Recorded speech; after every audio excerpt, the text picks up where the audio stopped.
Hello everyone, good morning. কেমন আছেন সবাই? আশা করি সবাই খুব ভালো আছেন, আর আমরাও ভালো আছি।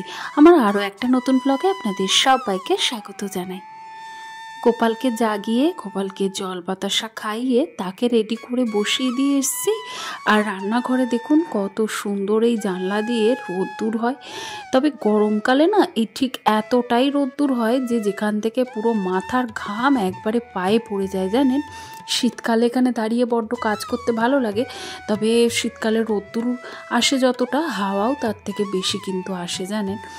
তো যাই হোক, এদিকে সকালবেলায় চাটা বসিয়ে দিলাম, আর রাত্রিরের বাসনগুলো এখনও গোছানো হয়নি, তবে একটু পরে গোছাচ্ছি। ভাবলাম আজকে জলখাবারে একটু স্পেশাল কিছু বানাবো, কারণ অনেক দিন স্পেশাল কিছু বানানো হয়ও নি আর খাওয়াও হয়নি। তাই জন্যে গতকাল রাত্রিরে আমার সোনাকে বলেছিলাম একটু লুচি আলুর দম করে দেবো। তো সেই জন্যেই আলুগুলোকে একটুখানি নর্মালি একটু মানে ওই ছুরির পেছন দিকটা দিয়ে ছাড়িয়ে ভালো করে ধুয়ে প্রেশার কুকারে বসিয়ে দিলাম। আলুটা সেদ্ধ হতে হতে করে নেবো ঝট করে একটু বাড়ি পরিষ্কারের কাজ। আর তার আগে অবশ্যই ভাবলাম আগে একটু চা খেয়ে নিই জানেন। সকালবেলায় বাসি কাজকর্ম সেরে না যতক্ষণ না চাটা খাই ততক্ষণ ঠিক এনার্জিটা পায় না। এখন বসে 10 মিনিট রিল্যাক্সে গরম চাটা খাই, তারপরে কাজগুলো করব। ওদিকে বাবাকে দিয়ে এসছি, বাবাও চা খাচ্ছে, তবে বাবা না ছাদে চলে গেছে। তবে ভালো করেছে, ছাদে গেলে অ্যাকচুয়ালি ছাদে বসে চা খেতে ভীষণ ভালো লাগে রোদ্দুরে। তবে বাবার তো আর কোনো কাজ নেই, কিন্তু আমার তো আর নিচে কাজ করতে হবে, তার জন্য ছাদ থেকে আসতে ইচ্ছে করবে না। আর এদিকে চা খাওয়ার পরে একটু এসে সোনাকে আদর করে ধুয়ে গেলাম।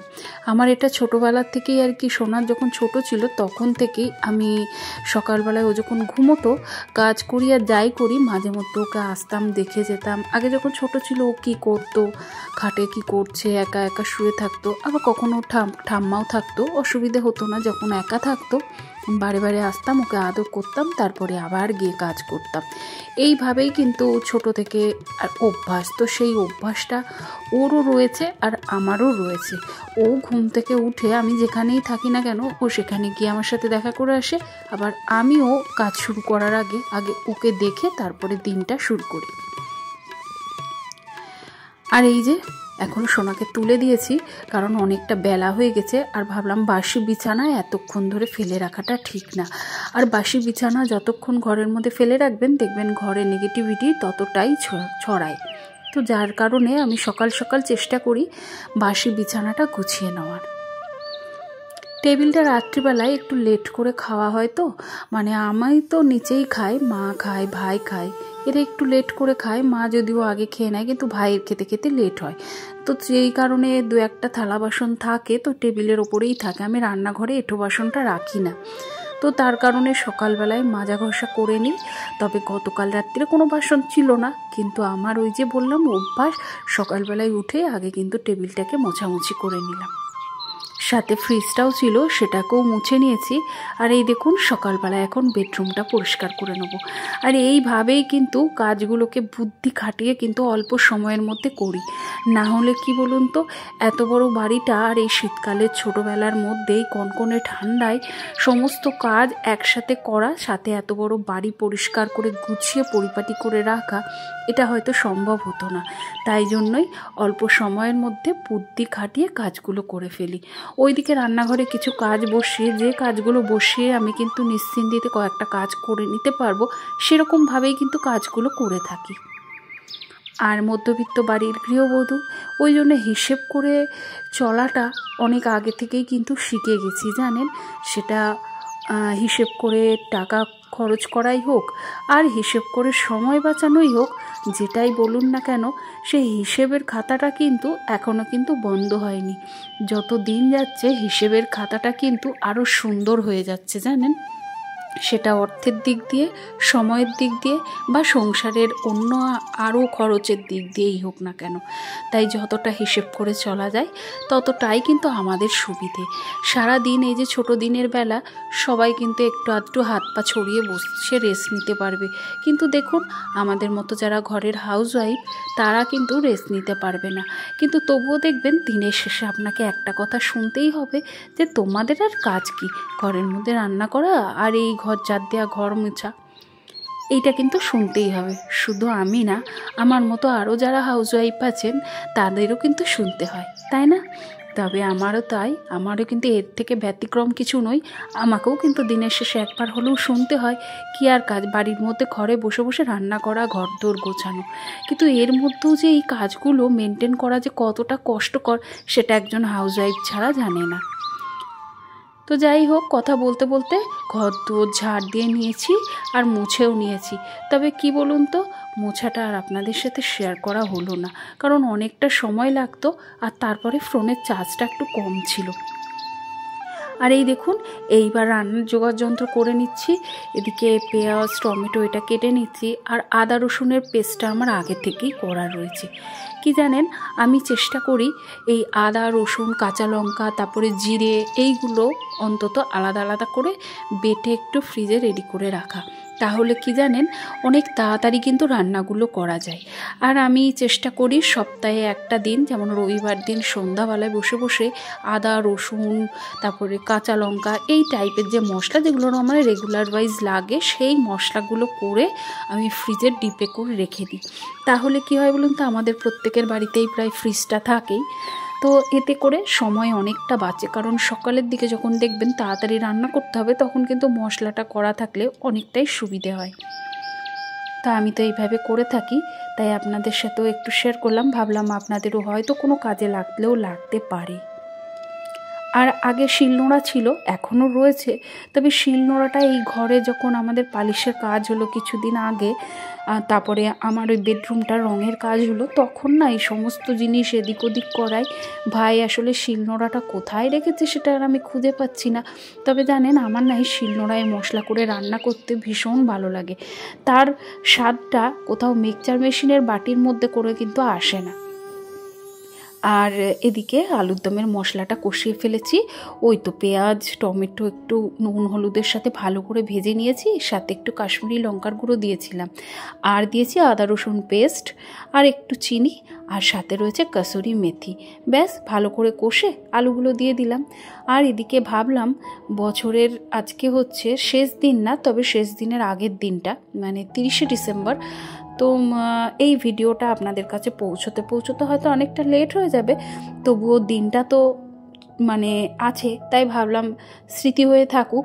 তাই সকালের দিকটা ভাবলাম একটু সিমুয়ের পায়েস করি। জানেন, শীতকাল অনেক দিন পায়েস খাওয়া হয় না, আর সিমুয়ের পায়েসটা আমার সোনা খুব ভালোবাসে, তো যে কারণে এটাই ভাবলাম করি। তো ওইদিকে সিমুইটা ভালো করে ভেজে নিয়েছি, তারপরে দুধের মধ্যে দিয়ে ফোটালাম। তো ওইদিকে ওগুলো হয়ে গেছে, ওটা নামিয়ে নিয়েছি। এবার ব্যাস লুচিগুলো ভেজে নেব। আগে জানেন, যখন নতুন নতুন বিয়ে হয়ে এসেছি, না তো আমি রুটি বেলতে পারতাম না তো আমি লুচি বেলতে পারতাম, এইগুলো না আমি একটাও পারতাম না। তবে আমি রুটি বেলাটা কার কাছ থেকে শিখেছি জানেন? আমার শ্বশুরমশাইয়ের কাছ থেকে। বাবা ভীষণ ভালো রুটি আর কি বেলে, আমি আটা মাখতে পারতাম, বেলতে কিন্তু পারতাম না। তো তার জন্যে যখন নতুন নতুন শ্বশুরবাড়িতে আসি, আমাকে যখন শাশুড়ি মা প্রথম বললেন যে রাত্রিরে বৌমা রুটি করতে হবে, আমার তো সেটা শুনে মাথায় হাত। আমি তো তাদের বলতে পারছি না যে আমি রুটি করতে পারি না। আর রান্নাও যে খুব একটা পারতাম তা না, ওই কাজ চালানোর মতো মোটামুটি কয়েকটা রান্না পারতাম। আসলে অত ছোট বয়সে বিয়ে হয়েছে, সেগুলো তো আর কিছু শিখে আসেনি, তাই না? কেউই তো সংসারে সব কিছু শিখে আসে না। আসলে সংসার করতে করতে আমরা মেয়েরা অনেক কিছু শিখে যাই। তো সেই রকমই আমারও তাই। তখন বাধ্য হয়ে নিজেই আর কি বলে ফেললাম যে মা, আমি না রুটি বেলতে পারি না। তখন মা বলল ঠিক আছে, কোনো অসুবিধে নেই। প্রথম মা বেলে দিত, তারপরে বলতো তোমার শ্বশুরমশাইকে ডেকে নিয়ে যাও, তোমার শ্বশুরমশাই খুব সুন্দর রুটি বেলে। তো তারপরে বাবাকে ডেকে নিতাম, বাবা বেলে দিত আর আমি ভাজতাম। আর তারপরে বাবা একদিন আমাকে শিখিয়ে দিল যে এইভাবে রুটি বেলতে হয়। তারপর থেকে রুটি করতে আর আমার অসুবিধা হয় না। তবে জীবনের স্মৃতি হয়ে থাকবে যে শ্বশুরমশাইয়ের কাছ থেকে রুটি বেলাটা শিখেছিলাম। আর এই তো গল্প করতে করতে লুচি আলুর দম পায়েস সমস্ত কিছুই দিয়ে দিয়েছি। দাঁড়ান, বেসিনে দেখেছেন কতগুলো বাসন হয়েছে? স্পেশাল জিনিস খাওয়াতে খুব ভালো লাগে, তারপরে কাজগুলোও কিন্তু ততটাই স্পেশাল হয়ে যায়। এখন এই যে গামলাটা খালি করে নিই, তারপরে আবার নতুন করে বাসনগুলো এর মধ্যে রাখবো। রাত্রে বাসনগুলো সকালবেলায় এসে চা বসিয়েই কিন্তু আমি বাসনগুলো আগে গুছিয়ে নিই, জানেন। তবে আজকে ওই যে বললাম স্পেশাল খাবার করার জন্যে, স্পেশালভাবে নিজেকে তৈরি করতে গিয়ে সমস্ত কাজই স্পেশাল হয়ে গেছে। তাই একটু স্মার্টলি হ্যান্ডেল করছি। সকাল থেকে এত বড় বাড়ি পরিষ্কার করে টিপটপ করে গুছিয়ে পরিপাটি করে রাখি, তার সাথে দুপুরের লাঞ্চ, সকালের ব্রেকফাস্ট, রাত্রের ডিনার, বাড়ির 6টা মেম্বারের দেখাশোনা, মেয়ের পড়াশোনা, হাজব্যান্ডের টাইমে খাবার দেওয়া, সমস্তটাই কিন্তু আমাকে একা হাতে মেনটেন করতে হয়। তাই একটু বুদ্ধি খাটিয়ে টেকনিক করে কাজগুলো করে থাকি। আর কিছুদিন আগেকার একটা ভিডিওতে শ্যামলী দিভাই বলেছিলেন যে আমার বেডরুমটা ওনার খুব ভালো লেগেছে। কালারটা কিন্তু দিদিভাই অরেঞ্জ কালার না, কালারটা কিন্তু পিঙ্ক, জানো তো। তবে আমি জানি না ক্যামেরায় কি কালার আসে, কালারটা কিন্তু পিঙ্ক। দুটো দেয়ালের পিঙ্ক কালার, আর বাকি দুটো দেয়ালে সেটা হচ্ছে ইন্ডিগো পিঙ্ক, যেটা আমরা নর্মালি বলি মেরুন কালার। তবে ওটাকে যখন কালার বুক ছিল সেই কালার বুক থেকে দেখেছিলাম ইন্ডিগো পিঙ্ক। তো এই সমস্ত কালার ম্যাচিংটা আমার সোনার কিন্তু পছন্দ, কারণ পিঙ্ক কালারটা আমার ভীষণ পছন্দের। আর ঘরে একটু ডিপ কালার করা হয়েছিল, কারণ আমাদের মতো মধ্যবিত্ত মানুষের বাড়িতে বারে বারে কিন্তু রং হয় না, তাই না? তো তার জন্যে একটু ডিপ কালার করা হয়েছে। আর এই কালারগুলো আমারও খুব পছন্দের, আমার সোনারও খুব পছন্দের। তবে ঘরের কালারটা কেমন হয়েছে অবশ্যই কিন্তু বলবেন।